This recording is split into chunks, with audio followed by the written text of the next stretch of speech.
didn't look so great about 2 weeks ago, but we have breathtaking views of the Bahamas that forever will scar us in so many ways. But I want to ask you a question raised by an author in a book that I read quite some time ago. And the author asks, who do you believe has been written about more than any other biblical character save Jesus Christ? Then he goes on to say, Abraham had 14 chapters dedicated to his life, and so does Joseph.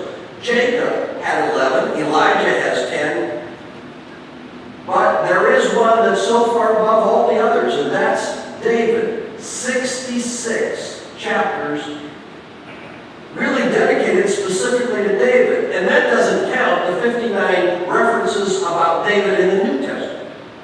Amazing. For my days since I was in Sunday school, David was always a character I was almost mesmerized by. I was so fascinated by the life of David. I guess because in so many ways, and my high school friends can confirm this, that I was anything but what you might call a nice church-going guy. I had my own level of orneriness that really was quite obvious.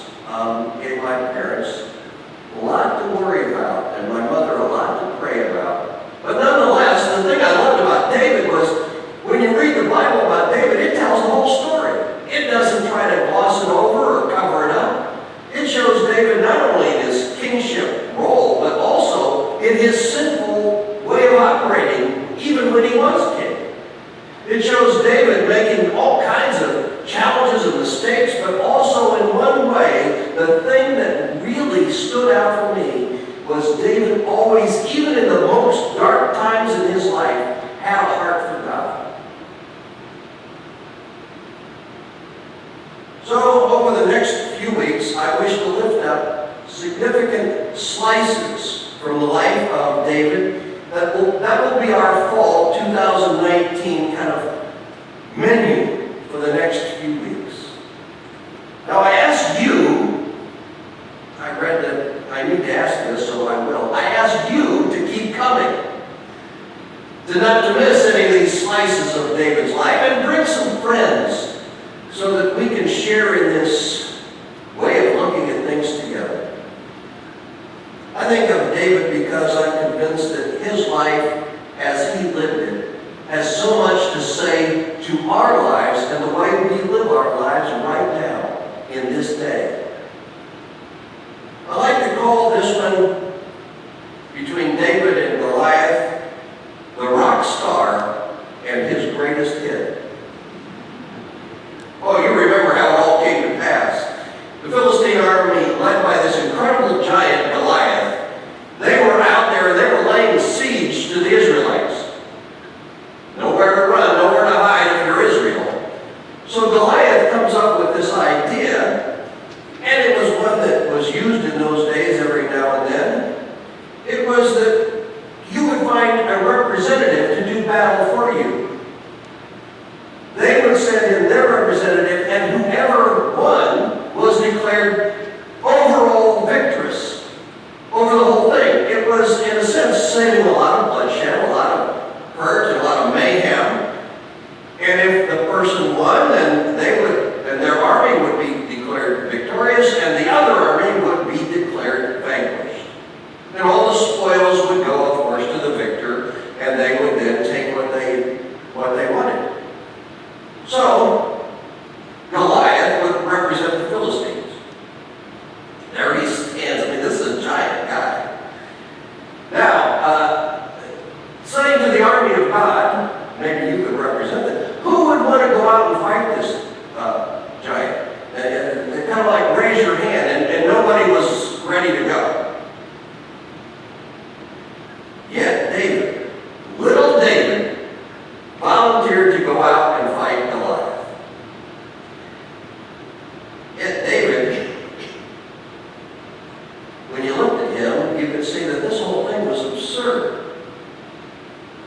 When David appeared on the scene, Goliath roared, "Is this a joke? You're sending this pipsqueak out to fight with me? Are you kidding?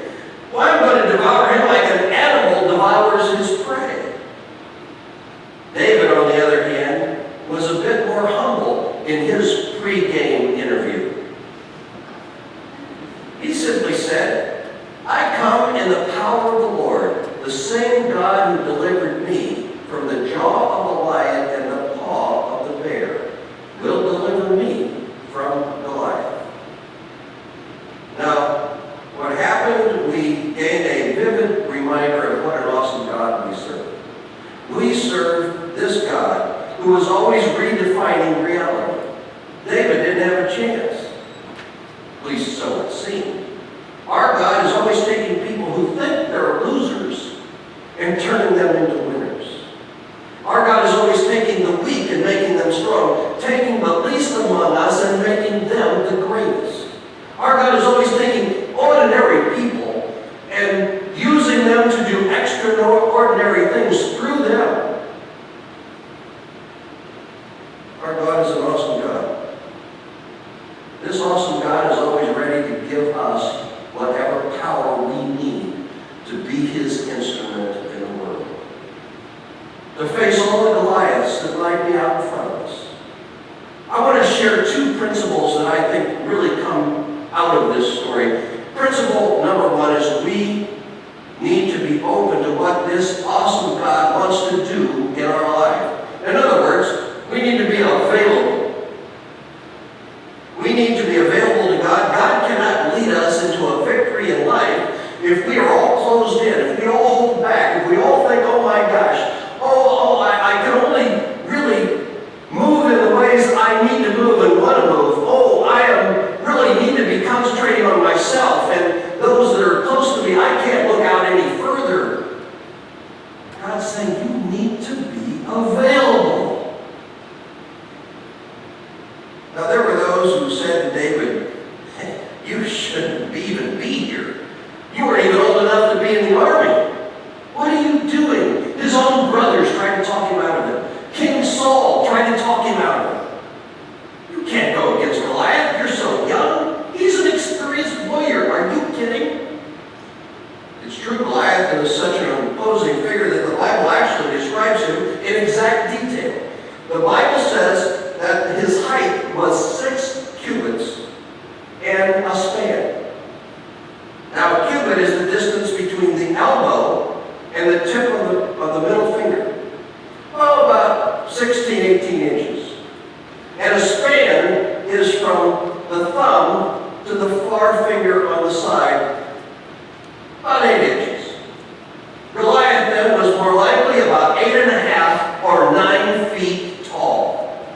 My goodness, he could have made the NBA without any problem. Can you imagine? I mean, it looked like he wasn't just such a skinny little guy. I mean, he was proportioned correctly, so this was a monster of a guy. Given the size and power of this giant, little wonder that the brothers of David who loved him tried to talk him out of it. And Saul, the king who he respected, he too said, "You can't do this." But David didn't really allow either of them to convince him. He said, "I'm going." And I want you to remember this. He understood that his value in life was determined by his relationship to God. Remember this. He remembered his value in life was determined by his relationship to God. And so is yours. He understood that just as God had in the past used him, he'll use him again. Therefore, David made himself available to God. He was open to what God wanted to do. Something else to notice here, that when the Israelites realized that David was determined to go ahead, at that point, King Saul said to David, "You can't go out there without anything covering you. You gotta put on my armor." Now, it already says in Scripture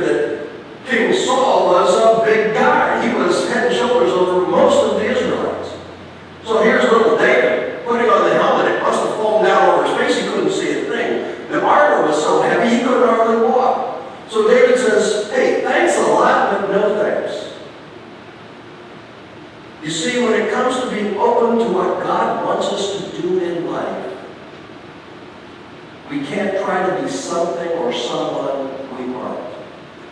Don't say, oh gosh, I wish I was like that other person. I would have a much better life. I would be more faithful. I'd be able to do more for God's work. If I could just be like that other person, or do what they do, or live like they live, or have their armor around me. God has given you exactly what you need to be His person right where you're placed, to make a difference, to be His emissary of love and grace and truth in the place where you are, whether it's the workplace or in your neighborhood or even here in the church. You can't be somebody else. I love the way Tony Campolo expressed it. Campolo tells about many years ago he was traveling on the speaking circuit, and his wife Peggy decided to stay at home and be a stay-at-home mom. That's what she did. She loved it. However, occasionally when Peggy and Tony were together at parties or out to some social event, some people in conversation would say to her, and what do you do, Peggy? Well, she replied, I don't do anything. I'm just a mom. One night driving home on one of these occasions, Tony said to her, honey, do you really believe that you don't do anything? And she responded, no, I believe I do the most important work in the world. Tony said, well, then why don't you think of a way to express that instead of saying I don't do anything? So they were out later on at a party. A man came up and visited with them for a few moments. Then he turned to Peggy somewhat condescendingly, and he said, and what do you do? Well, Miss Campolo replied, well, I happen to be nurturing two Homo sapiens in the dominant values of the Judeo-Christian tradition, creating the kind of eschatological utopia God envisioned from the beginning of time. And what do you do? The guy said, well, I'm just a lawyer. Be yourself. Be yourself, really. You are exactly who God wanted. You are exactly in the place, surrounded by exactly the people that He wanted you to be surrounded by, given His grace and mercy where you go. Principle number 2. We need to be open to what our awesome God wants to do with us. So not only be available, but be ready. You've been given all kinds of skills. You have amassed intelligence, and you have, out of that intelligence, you've grasped learnings, and you've learned so much through your life. You have abilities. You have gifts. God wants you to use them. Use what He's given you. Be ready to use them when you're called on. Let me show you what I mean. David, as a young shepherd, had to depend upon the simplest of resources to do his job. For example, he had a slingshot. It was perfect for purposes. It consisted of 2 long bands of rope or leather with tied to a pocket.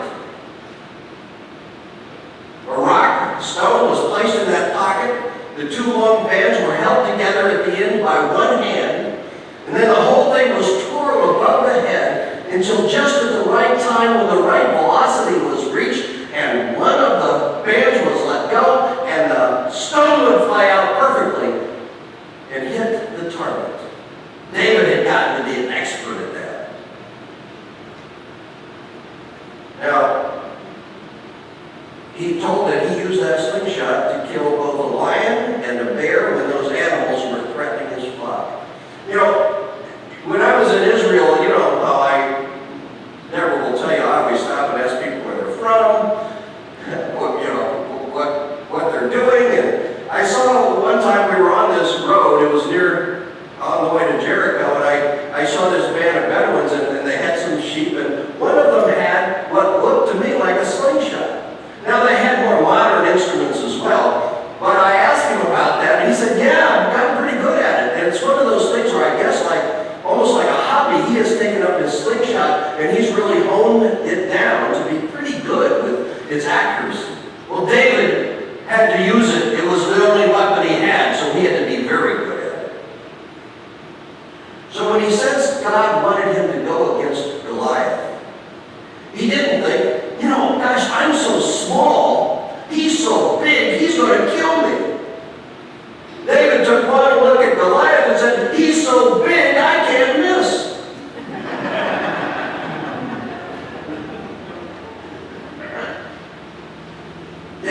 wanted to be open to what God wanted him to do, but he was also open to be the person God wanted him to be. So he went out to meet the giant, armed with only his slingshot and 5 smooth stones. He only needed one. David, young and light on his feet, moving quickly, dancing about that lumbering giant, put a stone into the slingshot and began to swing it, those ever-quickening gyrations of death. There was no way the ponderous giant could keep up with him. Suddenly, the stone was released. Wham! It was all over in an instant. David won because David gave God his best. He used his skills that he possessed, and he used them with courage and faith.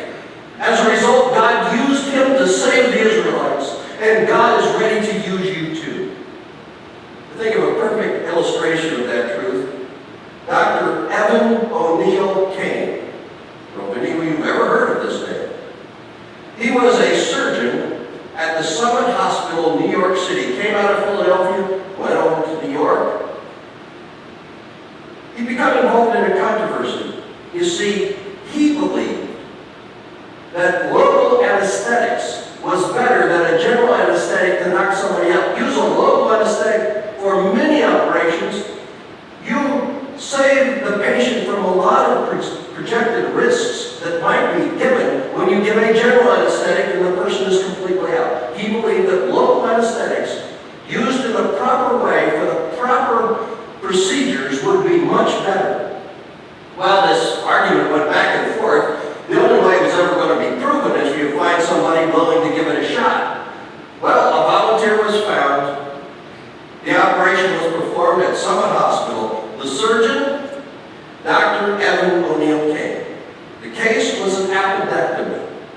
Dr. Kane had performed some 4,000 appendectomies in his career, but this one was different. The patient was prepped in the operating room. The local anesthetic was administered. Dr. Kane proceeded to make the incision, clamp the blood vessels, remove the appendix, suture, and then close the incision.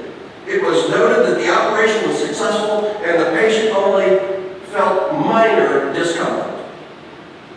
That operation took place on February 15, 1921. I told you about Dr. Evan O'Neill Kane, but I didn't tell you the name of the patient. The patient's name was Dr. Evan O'Neill Kane. He operated on himself. Here was a man who developed a skill, fullest degree. He used both with conviction, courage, and faith, and he proved that it could be done. That's the way to win great victories in your life. Use the skills and abilities that God's given you, and use them courageously in the service of Jesus Christ. That's what it means, I think, to be open to what God wants from you. Well, here's what I believe to be a true story. It comes to the business of living. You can gain much out of life if you're willing to trust God, or you can have as little out of life as you're willing to settle for. That's why I want to challenge you today to be open to what God wants you to do in your life, and to be open to what God wants to do with your life.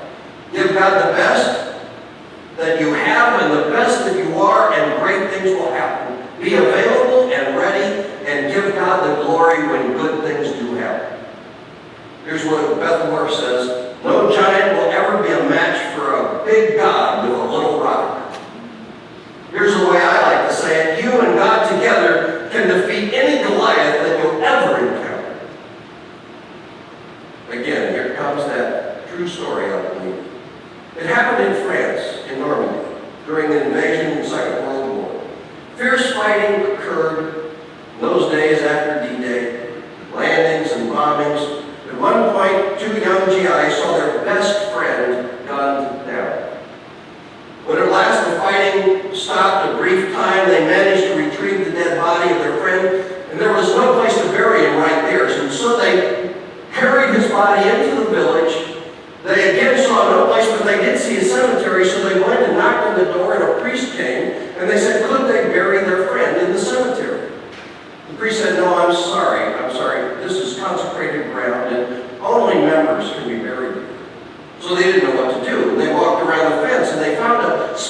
where they could at least dig, and so they did dig, and they buried their friend just outside the fence of that cemetery. Well, they went home, and they decided, well, we're going to fashion a cross, and we're going to take it back at least to mark the grave of our dear friend. They went back into town, and they wanted to put the cross that they made where the spot they buried their friend. They got there, they couldn't find the spot. They went up and down the fence, all around. They couldn't find the spot where they buried their friend. So they went to the priest and they said, "Can you help us? We can't find where we buried him." The priest said, "Yes, I know. You see, I spent half the night thinking about you two and your friend. And I spent the rest of the night moving the fence." I want to raise this witness up to you right in your midst. For more than 3 years ago, a new pastor moved to serve this congregation. He came here with vision and hopes. He came along with several people that came with him, with the idea that the gospel is not something to be kept inside a gated congregation with closed doors and minds, but a gospel to be taken to West Palm Beach, the state of Florida, and even to the ends of the earth by the command of Jesus. And he joined others in this congregation who had the same feeling, had the same thoughts. And so when they came together, they really meshed beautifully. It was a group of people who really believed that God's word needed to be expanded out. Then a tragic event happened, and he was taken. A new pastor arrived about 4 months ago to carry on the same work. Friends, there continues to be much to do. Hungry and homeless need to be fed. Immigrants need to be English skilled. Children need to be given the Word of God. God's praise and message needs to be carried into the neighborhoods and beyond around this church. And today the Bahamas need help from a Goliath named Dorian, with all of its devastation. If you're able to help, give today and mark it clearly, or call the church office and we'll give you the much needed information to respond. This kind of love is our calling and will be our legacy, our stars in the crown. It is the currency of heaven. You see, when we put our lives in God's hands, giants fall by the wayside. When we come to use our lives in the service of others, taking the gospel of Jesus and his love and care, not only that is local, but to Jerusalem, to Samaria, to the Bahamas, and even to the ends of the earth, we leave no one outside the fence. They, in their quiet way and unseen way, move the fence to bring the hope of heaven to all people. And you are those people. We've got more fences to move. We've got a lot of work to do. Jack Noble, as he was falling, he passed the baton on to me. I don't feel worthy of it, but I got it. And I hope you'll help me with it. Go from here to the ends of the earth, spreading love wherever you are. Be available to the pleasure of God.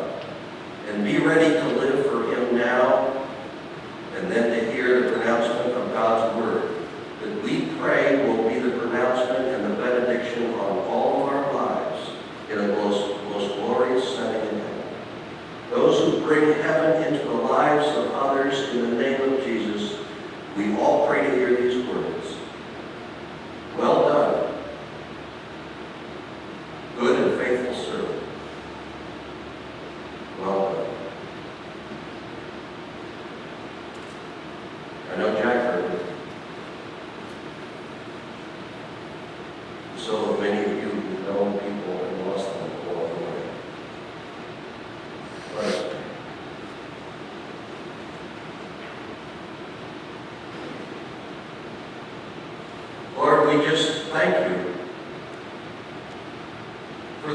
opportunity to be fence movers. We're going to do whatever we can to keep bringing people inside that fence. It's not easy getting up in the middle of the night, digging out those post holes and resetting them somewhere else, but Lord, you give us strength. You give us